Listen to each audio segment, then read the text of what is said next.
Olá meninos e meninas, sejam vocês da área. Bom galera, estamos aqui com mais um vídeo.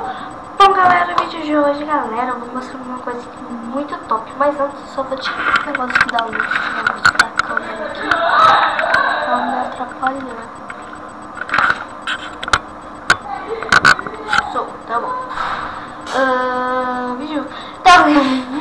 Mas antes, inscreva-se no canal, deixe muito like nesse vídeo.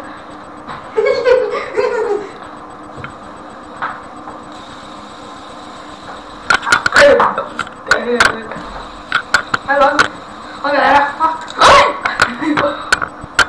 Galera, vou mostrar o spinner pra você, rosa. Cala a boca, Ian. Ó. Não.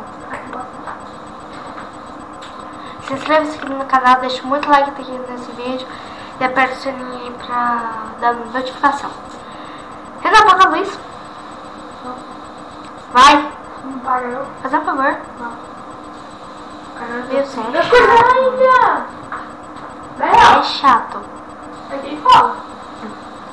Oh, galera, Pirulês, top. Não tá. Porque se fosse o top é aquele de... Cala a boca, menino. Galera, se inscreve no meu canal. Meu canal Não, você inscreve no canal dele, não. Meu canal é melhor que o seu ouvinte. Ai, ai. Quantos inscritos você tem? 2 inscritos? Quando eu tenho 1 Tem milhão? 2 inscritos, eu tenho, acho que 40 e pouco. 45. Gelo por quê? Gelo por quê?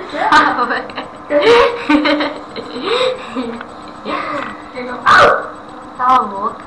Galera! Galera! Isso é o quê? Mano, não vai ser.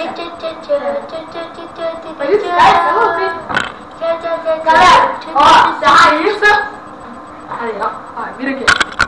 Ó, se a Raíssa bater 60 inscritos até o final desse mês, ela vai falar o que ela faz pra ganhar os inscritos dela. O que ela usa, galera, o que ela usa. Mentira! Assim, não, então eu não vou falar no canal dela, não. Eu vou falar o que você faz, cara. Peraí, galera. Seu nariz, ué, eu ganho inscritos. Mano, meu Deus, isso é muito chato. Guys, é verdade ou consequência? Se parar nesse daqui, ó, parou. Mas isso é verdade ou consequência?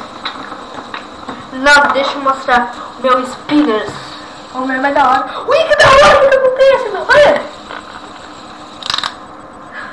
Ô, galera, assim, se tiver 10 likes nesse vídeo, a gente faz uma competição. A gente faz competição. Comente aí, hashtag rosinha ou hashtag verdinho. É verde? Hashtag verdinho. Comente aí, tá? É rosa? Mas com isso, galera, espero que vocês tenham gostado. Esse vídeo, que bosta, hein? Deixe muito like nesse vídeo e tchau!